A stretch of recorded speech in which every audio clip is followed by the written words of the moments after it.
right, good morning. I have Bob Murnahan here with me. He is one of the premier teachers on the internet.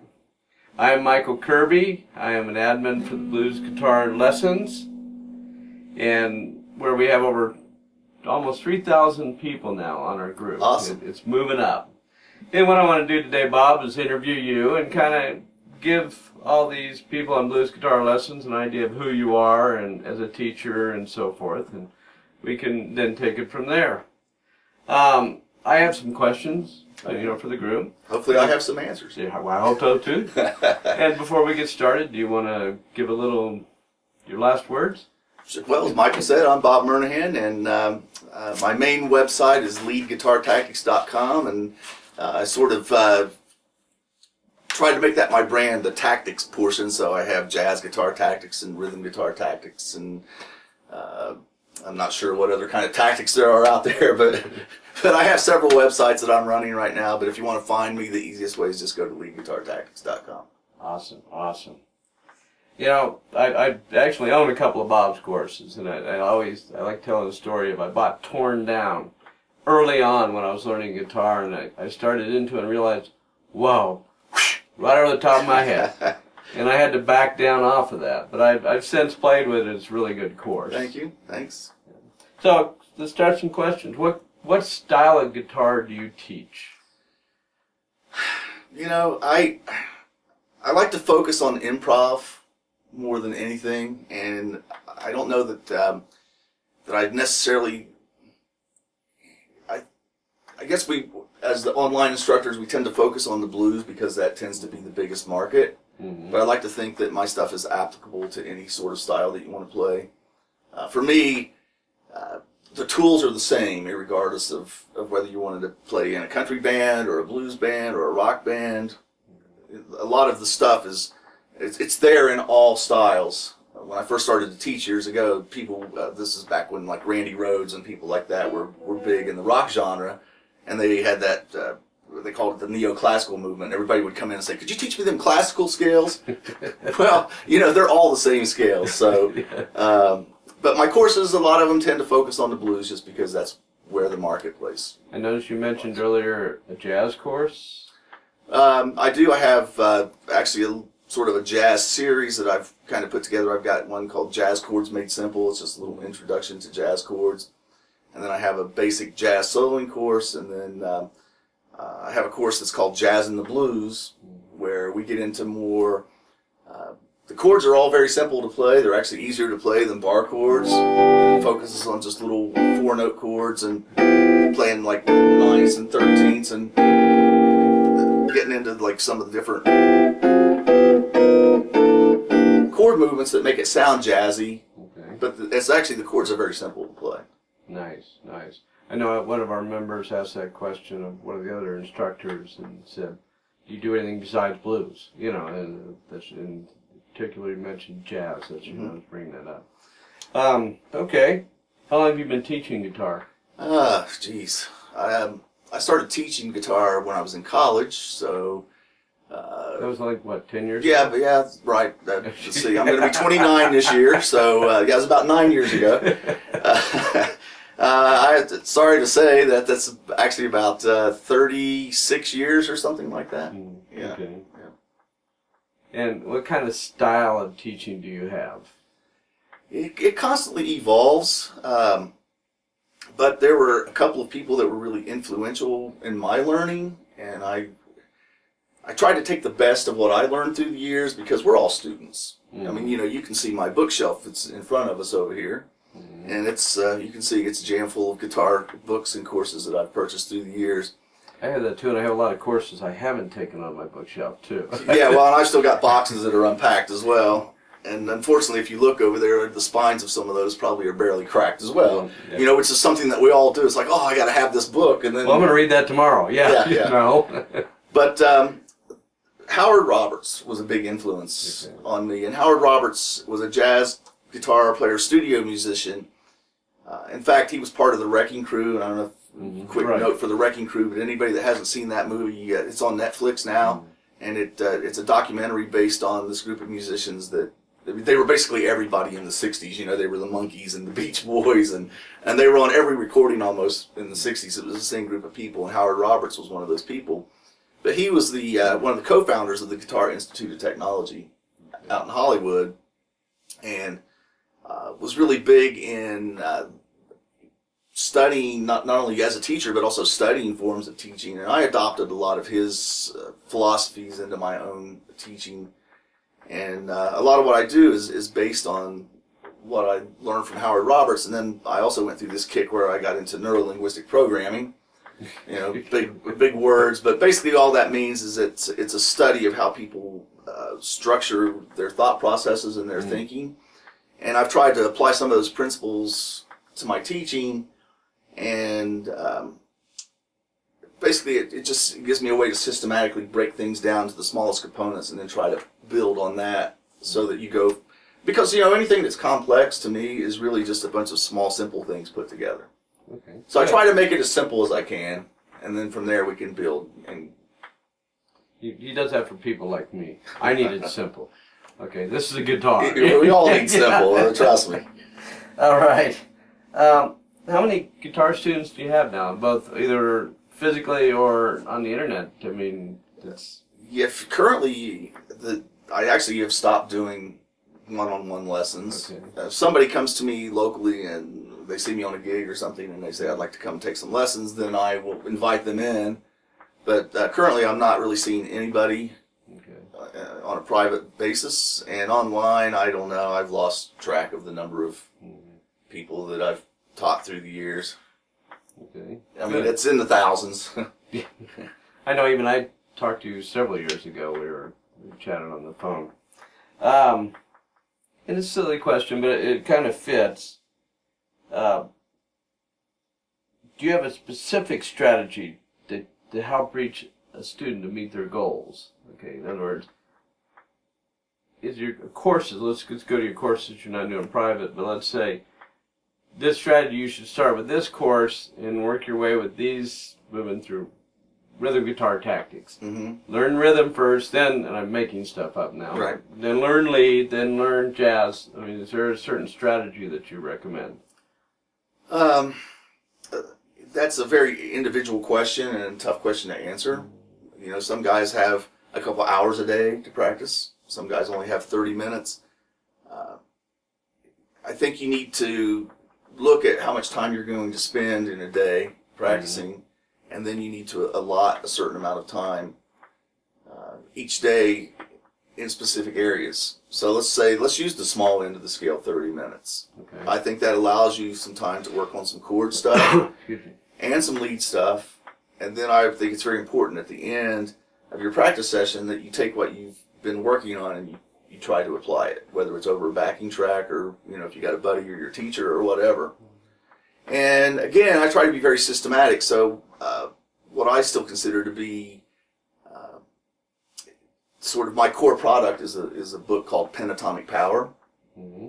And it's actually the same method that came out of a couple of different books that I had studied. And we were talking about Howard Roberts, and there was another book that I had that was called Expansions that was actually written by a saxophone player, and a couple other books. But anyhow, a lot of ideas are combinations of multiple things put together in a new system, if you will.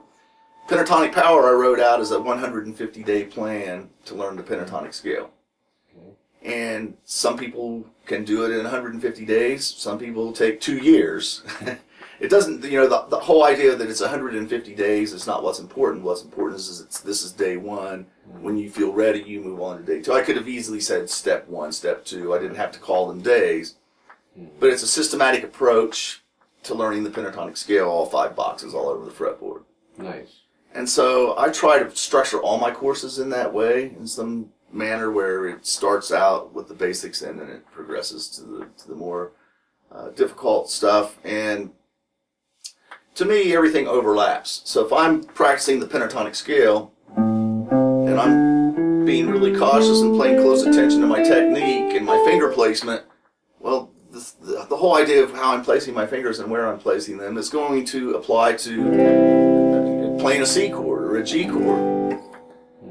So all the techniques and the skills that you learn, they all make a contribution to the end. So, we might say I'm working on rhythm, or I might say I'm working on lead, but still, all of it is finger independence, and that all ties together regardless of whether you're playing chords or licks or whatever. I know that we were talking before the interview, and you mentioned you do yearly get-togethers, and I think you said that your key thing was to get people up on stage to play rather than really teach them. Let them play more with the band. Yeah. Okay, that's very important. And when I do my workshops, I try to pick concepts as opposed to actual things that you play, because you get multiple people in a room and everybody's at a different skill level. So where do you put the material? It's a challenge. Do you do something that's up here and all the guys that are down here are left out? You do something down here and all the guys that are up here going, I already know that. So what I try to do is, as opposed to that, I say, well, here's a concept. And I get guys up on stage and I try to get people listening. And it doesn't matter what the skill level is. So just as an example, let's say that you come in and you get up on stage and all you know are basic G and C and D7 chords, and that's the extent of your blues knowledge right now. So you get up on stage and the band starts playing and you're playing that. So let's have you start into a little. So then I maybe have somebody that's at a different level. I say, okay, so Michael's down here playing rhythm down here in the lower register. Maybe the next guy knows some chords up here, or maybe knows some intervals or something that he can play. So now we're creating to an overall musical, a musical entity that hopefully sounds good, but we're staying out of the way of each other. And if you go to a jam sessions are notorious 3, 4, 5 guitar players on stage at the same time. Everybody wants to be there. Yeah. So you got to find out, you got to listen first of all, and then try to see what other people are doing, and then how can I fit into that. And if it's the solo, there's always a focal point, whether that's a vocalist or a soloist or whatever. Your job should be to make that person sound as good as possible. So when somebody's soloing, even something basic is turn down. When you're not soloing, you want to be quieter. And just things like that I can point out to try to make it so that when everybody's up there playing at the same time, it just doesn't sound like a free-for-all. And really use your ears and listen. I emphasize listening a lot because people don't really listen to what they play a lot of times. And we learn the pentatonic scale. Here's another example. We learn the pentatonic scale. And we know that's something that works in a blues in G. And then you just put your fingers there and you just start flapping around and it works and it'll sound okay, but I want you to go beyond that and listen to what you're playing. Many times when I first started, it was like just playing the scales, there's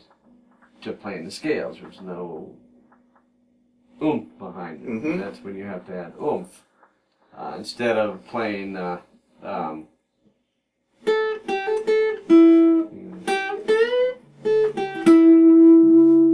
Just learning to add to it. Yeah. Rather than just the scale. And that's where we all start. I don't mean to say that that's horrible and wrong. No, that's where we start. That's where we all started. We learn the scale. Oh, I can play this, and that's what we do. But I want to try. I had a thing where I can't remember if it was last year's workshop, but I had guys actually come up and say, what did you just sing, or what did I just sing? So just doing the melody, learning to play the melody. Or thinking about singing, and what you want to play.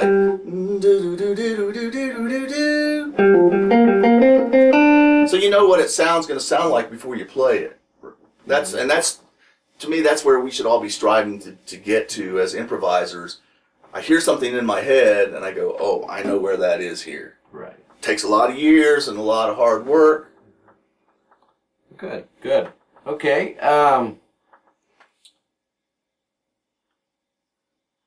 You've already answered some of the questions that I'm going through, so I'm not jumping over. Somebody asked another instructor, how do I prevent my solos from sounding the same? All the time. It's always the same thing. I mean, I have this favorite thing I do at the end of when we're doing a turnaround and we're finished, and I'm always just coming off the scale going, I'm sorry. You know. Right. Yeah, but that's the same every time. Every time, yeah. Well, and we all have our pet licks. Yeah. You know, you play yourself into a corner, and it's like, what am I going to do? Ah, my pet lick. What do I know? Yeah, right. Or here's another favorite. If I play that lick one more time, I'm going to scream, and then the next bar comes around and you play that lick, you know? Yeah. So that's something that we all fight, and I know what I do personally when I catch myself doing that kind of thing is I will say, well, you know, when I'm playing this tune, I've noticed I'm always in box 1 or box 2 or whatever, so I'm going to purposely go play in box 4 or box 3, so I will put myself in an unfamiliar spot on the fretboard. Excellent. And just that little thing in and of itself will make me play something different. And it kind of brings your head out of that standard pattern. Right. Of course, when you're on stage, I always like to keep it simple. Because otherwise, I'll lose it. I know I will if I'm trying to do something crazy. You know, but that's a funny thing. Sometimes I'll come off of a gig and I'll think, boy, I really didn't play very well tonight. But then when I think back about what I was actually doing on the gig, it's because I wasn't trying to rely on the things that I always play. I was taking some chances, you know, and sure, you fall down, you skin your knees a few times, but that's part of the thrill of improvising. And that was, it was interesting when I played with another instructor that was very, very good up to a group of about 150 people, and when I came out of it, I was so hard on myself. And he turned around and said, wasn't that fun? Yeah, it was. But, you know, I was thinking all the mistakes I made, all the, you know. Yeah, we do that, and you never know how you're being perceived. You know, I've had gigs where I would come off stage and go, boy, you know, in my head I'm thinking, I was really smoking tonight, you know, and nobody says a word to me. And then I've had other gigs where I've had that experience of, man, I was stumbling over myself and I missed all these notes, and people come up and go, oh, you sounded great tonight, you know, so you never know. You know, you just kind of got to put it out there. And I remember at one point, and when you're, especially I kind of came from the rock ranks, and in the rock thing, you know, people tend to be a little competitive, and it's always about who can play the fastest and the most chops, and I remember years later, I was playing in a different sort of band, and it wasn't so much a focus on the rock and roll thing anymore, and I just remember having this mindset shift where what I really want to get across to people is the joy that I get out of playing the guitar. And when I made that shift to trying to just project the joy that I get out of the instrument as opposed to saying, you know, look at my licks and, you know, my chops and aren't I hot, I started getting a lot more notoriety and recognition than I had previous. You know, so people pick up on that vibe.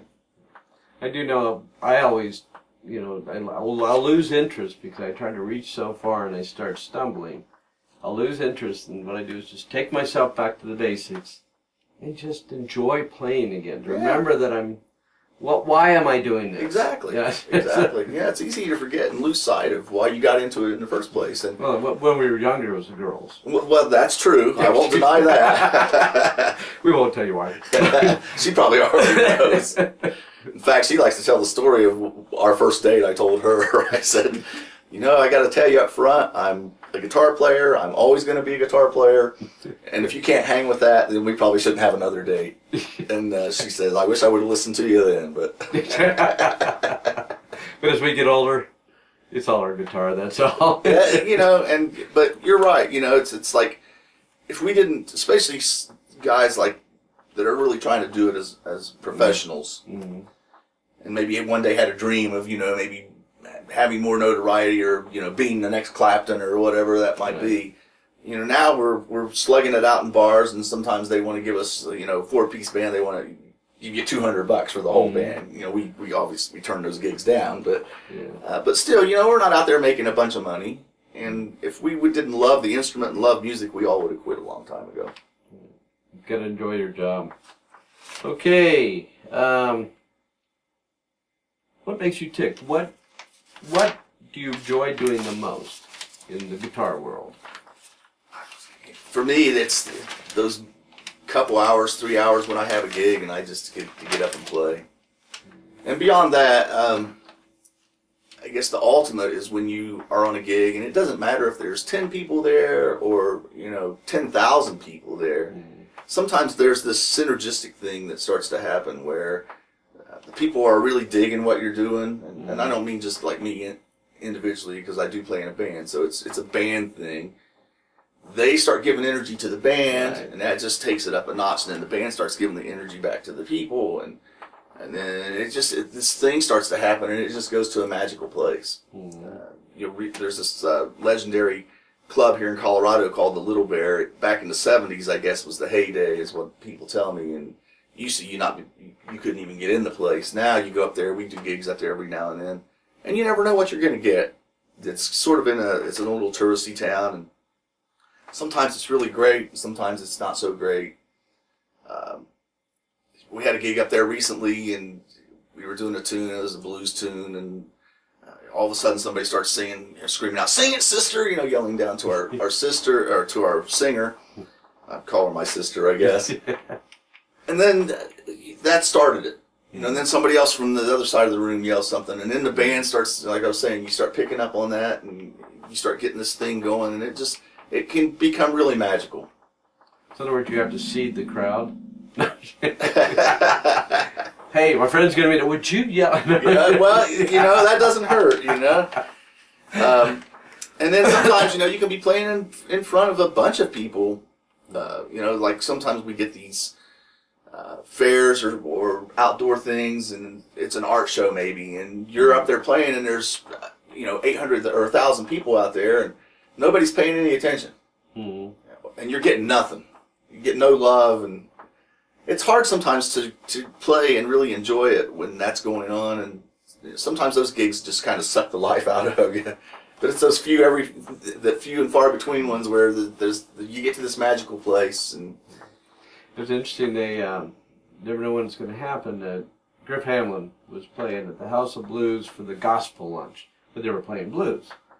And this had a whole group of people out there, and I was there that day in the audience. I went and played with Griff, and all of a sudden the crowd just engaged. Yeah. And even though they were eating their lunch, this big buffet, and going crazy, they were just engaged totally. And of course, he had his wife out there with the saxophone in the middle of the crowd playing, and it came up more of what you're saying, where the synergy happened. Yeah. Excuse me. Okay. Those are magic moments that we live for. How do you determine if a person's a beginner, an intermediate, or advanced player?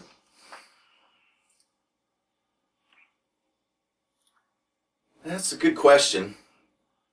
And I don't know exactly if you can have a line in the sand that you draw and say, well, when you cross this line, you're an advanced player, and when you cross this line, you're an intermediate player. The beginners that's pretty easy to distinguish a beginner player. They don't know anything, or they're just struggling to switch from maybe a C chord to a G chord. Or they got it in the guitar slinger thing down here. Yeah, the guitar's hanging down to the knees, and so that's pretty easy to distinguish. When you make that jump into intermediate level, the more you know, the harder it is to sort of get better, if that makes sense. Because the learning doesn't happen as fast. In terms of actual knowledge, you reach a point where you know a lot of things, and then to try to learn new things, technically it's not that difficult. You've got your technique developed to a certain point, but in order to go out there and learn new things and find new things to learn, it's endless. You can keep going forever. But I guess it just seems like the learning process is slower because when you don't know as much and you're assimilating, you can take it all in.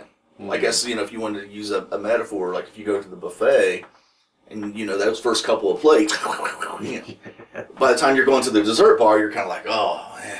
I'm going to get picky. Yeah, so, but I think one of the things to me that sort of signals that somebody's starting to get into that more advanced realm is and it has nothing to do with technique necessarily, because you hear people that I think would be considered advanced players, but they're not speed demons, so speed and technique don't necessarily determine how advanced a player is. To me, the advanced players have a greater understanding of harmony. They understand chords on a deeper level. They know how to make it sound like, for instance, I'll play a little blues in G here, right?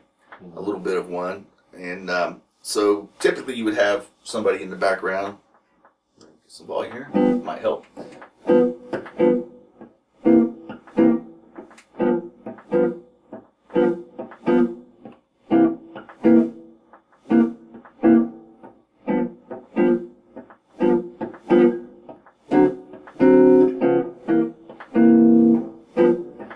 Now, an advanced player, whether that's going on or not, I'm going to do the same thing with that blues in mind, right? So now we get a fresh start here.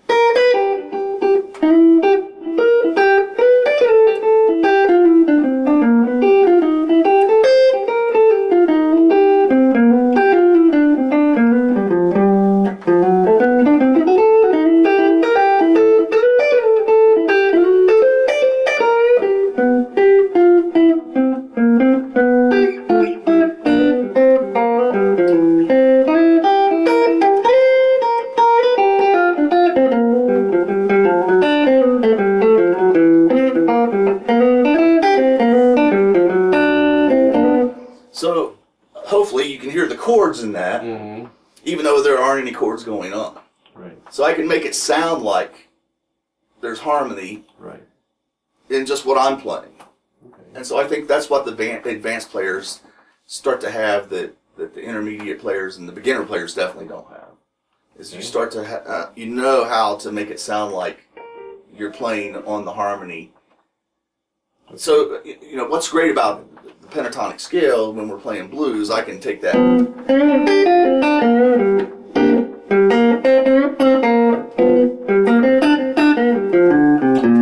I can play it over all the chords, and it works. But boy, it sure brings a little added element in there if I go. Now I played something like that. So when it goes to the 4 chord, I play that E, which is the 3rd of the 4 chord. Now we're getting into a little theory here. But by playing that 3rd, now I'm no longer in the pentatonic scale, because that note is not in the pentatonic scale, and it really defines that chord. So as soon as I hit that note, so if I go, boom, as soon as I hit that E, it's clear that something happened in the harmony there. And it's the same thing, especially going to the 5 chord. If I look at the 5 chord, it's the F sharp. Okay. So if I'm playing a lick, I hit that F sharp. A little dissonance in there Well, it's tension. I'm but yeah, if you've heard it against the G, right, it would definitely be like it's almost like the worst note we could play. But when you hear it against it's part of that chord right there. So it's part of the D7 chord, but it's not part of the pentatonic scale. Okay. So by emphasizing those notes that aren't in the pentatonic scale and emphasizing the notes that are in the chord, it can make it sound a lot more interesting. And that's what I mean by advanced. You know the harmony, you know where those notes are located all over the fretboard, and I can target those notes. Is that in one of your courses? It actually is. It's in probably in a couple of my courses. I have an old course that I tried to get rid of it, and I because it was done in the old days of digital audio tape. But I've since gone through and I cleaned it up as much as I could with the modern tools that are available, and it's called the Blues Chord by Chord. And I talk a lot about targeting the thirds and talk about some arpeggios. And I've got a couple of smaller courses that it's even almost hard to call them courses because they're not like hours and hours of stuff. It's maybe a little over an hour of video. And I've got a course that's called Arpeggios in the Blues, where I talk about learning the arpeggios and moving between the pentatonic scale and the arpeggios. And then I got another course called the Dominant Pentatonics, which also kind of accomplishes the same thing. The dominant pentatonic scale is... I became aware of it, I think it was Robin Ford, and then there's a jazz guitar player named John Scofield that I like a lot, that both use the dominant pentatonic scale. And it sort of accomplishes the same thing. It switches a note. Basically, you take your major pentatonic scale, and instead of playing the E, which is the sixth, 1, 2, 3, 5, 6, for people that know the formulas of the pentatonic scales, you just replace that 6 with the flatted seventh, so you get...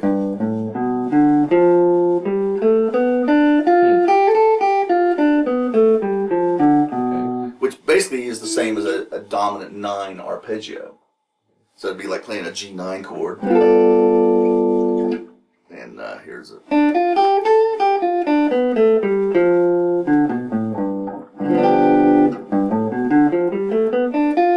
can hear what it sounds like against the G7 chord. So I like that scale a lot, and it basically does the same thing as what I was just talking about. It gives you another way to target the notes in the chords. So you would put those courses to an advanced player. What course would you say for a beginner? Well, the blues chord by chord course that I was talking about earlier, I tried to keep that. I talked about these concepts, but almost everything I played in that course, I played on the first 3 or 4 strings to purposely try to make it a little more simple. Occasionally I'd venture down here to the lower notes. And again, we talked about, to me this is a very powerful, this is one of the, I learned it in the NLP classes I was talking about earlier, but it's probably pretty common knowledge really, or it should be, and it's this whole idea of chunking, what they call chunking. So you take things down to the smallest level. Right. And so a way to do that, for instance, would be if I'm playing G7 to C7, and we were talking about a second ago about targeting that third of the chord. Okay. So maybe what I would do is I would say, okay, well, just play the pentatonic scale right here on the first 3 strings.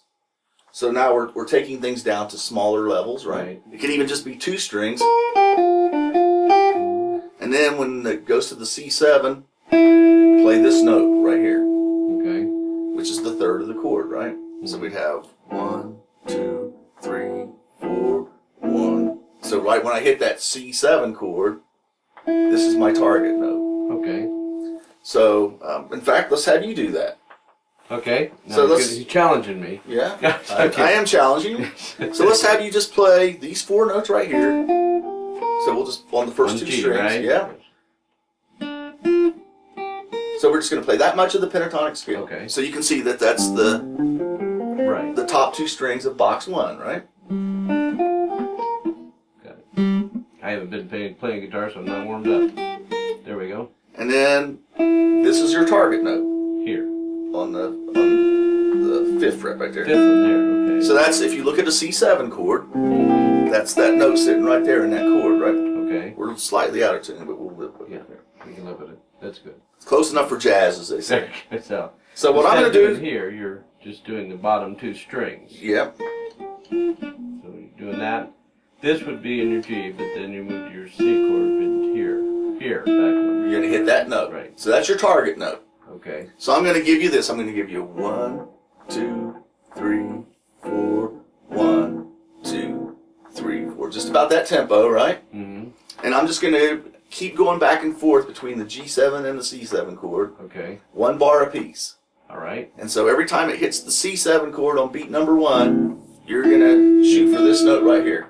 Okay. All right. So here we go. Good. Let's try. 1, 2, 3, 4.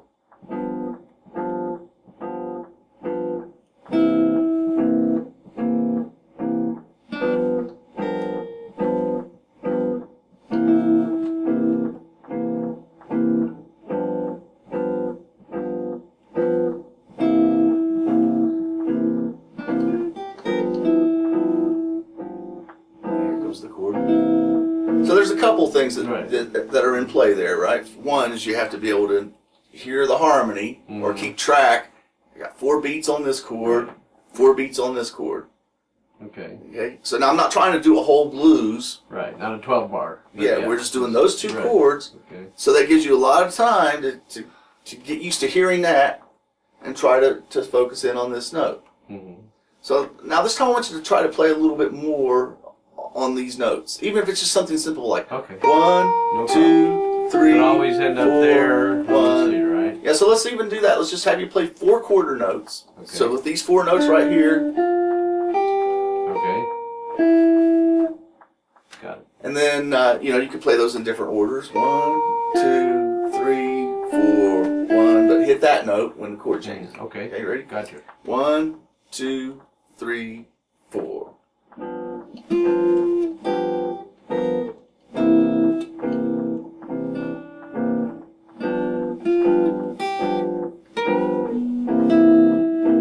Perfect. So that would get you to the point where you're starting to focus in on that note. Okay. Now, then you could start ramping it up. You're already starting to ramp it up a little bit, right? You did a little bend thing there. Some of those people get impatient. I want to. I hear you. Okay. Good. So Good. So Yeah. just little things like that. So, look for ways that you can break, if you're having problems with something. This is one of the things that I've talked about in my lessons for a long time. So, get distracted here a little bit, but still this all ties into this little tidbit we're talking about here. And that is, you have to sort of be your own doctor. If you go to private lessons, you get 30 minutes maybe with your instructor, and then you go home, and now it's all up to you for the rest of the week. So if there's a problem, when I say you have to be your own doctor, what I mean is you have to be able to analyze, what problem am I having here? I'll see people that are learning a song, for instance, and they play the first 7 bars perfectly, and then they get to the 8th bar, and they screw up.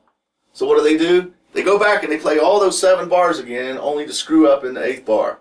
And they do that over and over and over again. And that's, if you have limited practice time, first of all, that's not really efficient, and it's really not addressing the problem. So why not just take the last part of that 7th bar and the first part of the 8th bar where the problem is actually occurring, isolate that and get that down, and then move on. Okay. So you don't have to repeat the stuff that you can always do. And that brings up the distinction between practicing and playing. And if I sit down and I go,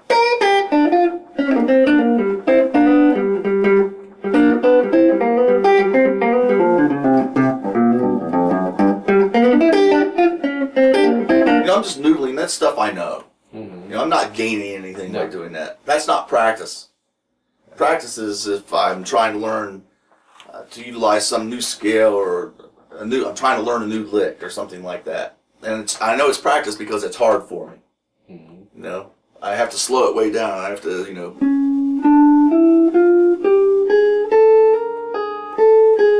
don't know, like it'd be like a lick that I'm trying to work out or something, and I can only play it at a certain speed, and I can't get it. That's practicing. Right. So you got to have your play time. That's important, but don't get fooled into thinking that your play time is your practice time. Okay. Awesome. Do you ever use any pedals? If so, which ones? Well, I have one of those all-in-one pedal board kind of dealios, and You probably only use 3 out of there, right? I have 2 sounds, I was gonna say. and they're the same, except one has chorus and one doesn't. So that's it for me. Okay. And pedals. I actually have a big pedal board, and part of it is for rhythm, because I love doing rhythm as much as I do lead. And then the other part's for lead.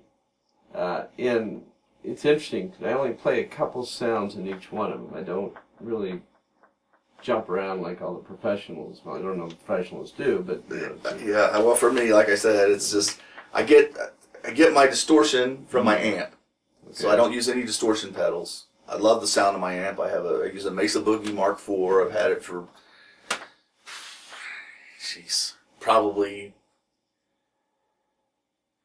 definitely since the 90s, maybe even the 80s. I don't know how long I've had this amp, but I've been carrying this same amp around forever.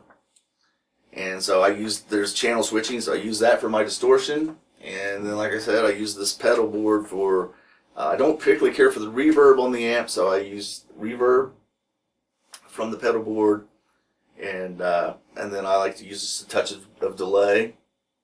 And then sometimes for rhythm parts, you're talking about rhythm parts, I like to put a little splash of chorus on there. And that's it. I know with mine, I used to do, in fact, I had a Line 6 Spider amp that I could dial stuff in on the amp. Right.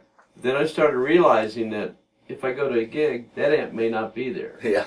So I had to get it on a pedal. That's Yeah. what I wanted to play. Yeah. So I could take the pedal board, stick it in there, and then I had what I wanted. So, okay. Somebody asked, how would you practice phrasing? Well, interestingly enough, I'm actually putting a course together right now about phrasing. Okay. And what you have to understand, first of all, what is phrasing? When people talk about phrasing, what is phrasing? And to me, there are several elements of phrasing, but nobody ever breaks them down into each separate element. So if you think about how we can get from one note to another, we have 4 ways. So if I'm going to go from G to A right here, I can pick both notes. That's one way. I can slide. I can do a hammer-on, and I can bend. Those are the 4 ways that I have to get from one note to another on the guitar.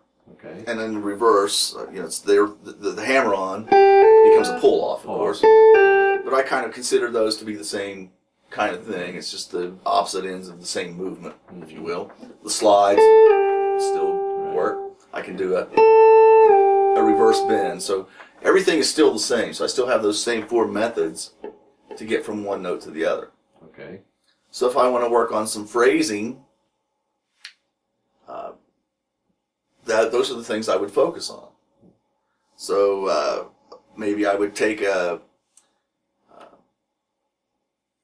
blues again. Let's go back to the blues thing, for instance. And maybe I can have you play a little rhythm for me here. Okay. G or what? G's does it fine. Matter? Okay. And so maybe I want to work on my hammer-ons and pull-offs. Okay. Okay, so blues.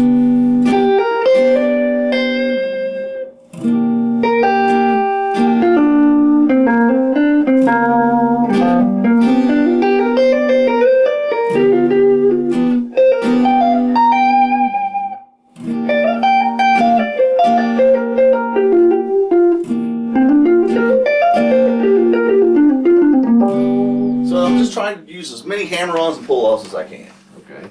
All right, and then sometimes when you're focusing on a certain thing like that, what you play may not actually be the greatest in terms of an overall end result.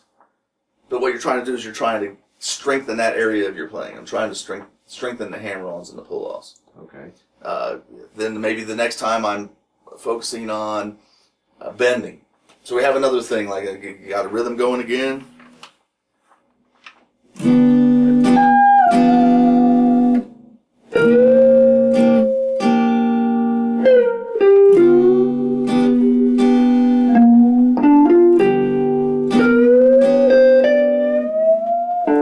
So I try to do as many bends as I can. Okay. And again, whether it makes sense or not, musically, I try to make it make sense, but that's not my main focus. My main focus is I want to get really clear where are the notes that I can bend to. If I'm in box 4, for instance, well, this note can bend here. That note can bend back up to this note.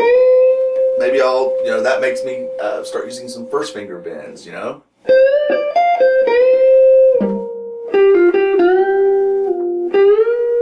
if I bend this note, if I want to get to the next note in the pentatonic scale, it's actually up here. So it's not a whole step bend anymore. Yeah, it's a whole and a half, right? So I'm just bending every note that I can possibly bend, right? I'm working on bending now. And then there's a couple other elements of phrasing that we didn't talk about in there. Obviously, how you use space. Silence, I call it. Yeah. I have to remind myself I don't have to put noise everywhere. That's right. As Chet Atkins used to like to say, the music is what happens in between the silence. So there's that kind of thing, and then a couple of the other elements are phrasing. Maybe I have a lick that goes, it's just something like that. Well, I can go soft to loud, loud to soft. How do I attack the notes? We talked about picking, but I can get a lot of variation.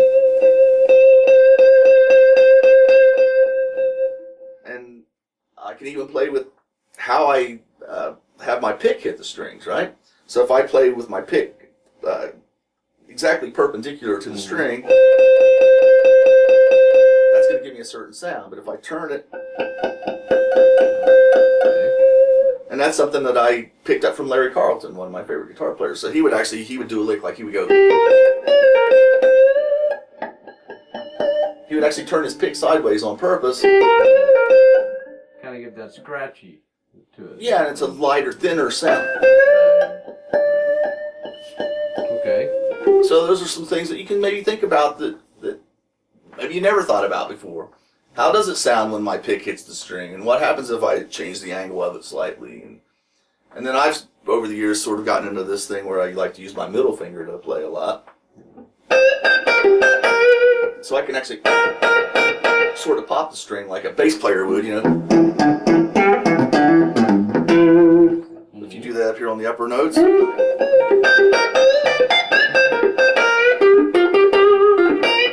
It makes a different sound. So all those things are elements of phrasing. So you can isolate them and work on them individually. Nice.